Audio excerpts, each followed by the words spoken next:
Hi guys, ఈరోజు బియ్యం చెప్పులు చేసుకుందాం రండి. ఫస్ట్ బియ్యాన్ని నైట్ నానబెట్టుకొని అవి నీట్గా వాష్ చేసుకొని ఇలా ఒక క్లాత్ మీద అవి తడి ఆరే వరకు ఆరబెట్టుకోవాలి. తర్వాత మిక్సీ పట్టి దాన్ని మంచి పిండి పిండిగా చేయాలి. చేశాక అది జల్లెడ పట్టేసి దాన్ని నీట్గా మిక్స్ చేసుకొని దానిలో కొంచెం వాము నలుపుకొని వేయాలి. దాని తర్వాత తగినంత ఉప్పు వేసుకోవాలి. తర్వాత నువ్వులు వేసుకోవాలి. ఇప్పుడు మీకు ఇంకా టేస్టీ రావాలంటే కొంచెం ఎక్కువ నువ్వులు వేసుకుంటే అవి ఇంకా టేస్టీ ధనాన్ని తీసుకొస్తుంది నువ్వులు. సో మీరు కొంచెం ఎక్కువ క్వాంటిటీ వేస్తే బాగుంటాయి చెప్పులు.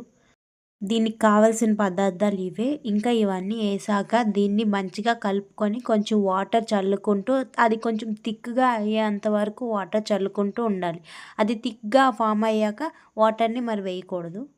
మా ఆంధ్రాలో బియ్యం చెప్పులు అంటారు, తెలంగాణలో సకినాలు అంటారు. ఎక్కడ ఏ పేరుతో పిలిచినా టేస్ట్ మాత్రం ఒకటే కదా. ఈ థిక్నెస్ ఫామ్ అయ్యాక ఇప్పుడు అసలైన టాస్క్ ఉంటుంది. ఎందుకంటే వీటిని ప్రిపేర్ చేయాలంటే మంచిగా రౌండ్ షేప్లో రావాలి. ఇది అస్సలు రాదు ఎవరికి. ఇది రావాలంటే పెద్ద టాలెంటే ఉండాలి. ఆ టాలెంట్ మా పెద్దమ్మ.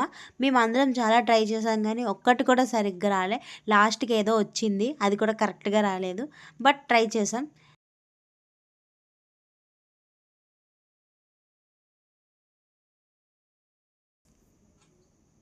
ఇప్పుడు ప్యాన్ పెట్టుకొని ప్యాన్లో ఆయిల్ వేసుకొని ఆయిల్ కొంచెం హీట్ అయ్యాక చుప్పులు వేసుకోవాలి. చుప్పులు కూడా కొంచెం ఆరాక తీసి వాటిని ఆయిల్లో వేయాలి. లేకపోతే అందులో తడి ఉండడం వల్ల ఆయిల్ అనేది పేలి మన పైకి తులుతుంది. కొంచెం జాగ్రత్తగా చేసుకోవాలి ఈ ప్రాసెస్ని.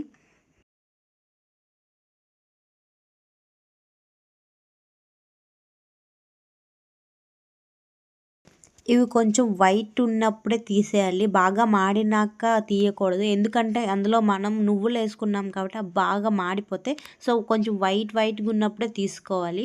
అప్పుడు టేస్ట్ ఉంటుంది. కొంచెం గట్టిగా అవ్వకుండా చుప్పు అనేది కొంచెం నీట్గా ఉంటుంది. అయిపోయింది గాయస్. ఇంకా వేడి వేడి చుప్పులు రెడీ. చాలా సింపుల్గా ఉంది కదా ప్రాసెస్. ఇంకా మీరు కూడా ట్రై చేయండి. Thank you for watching. Bye.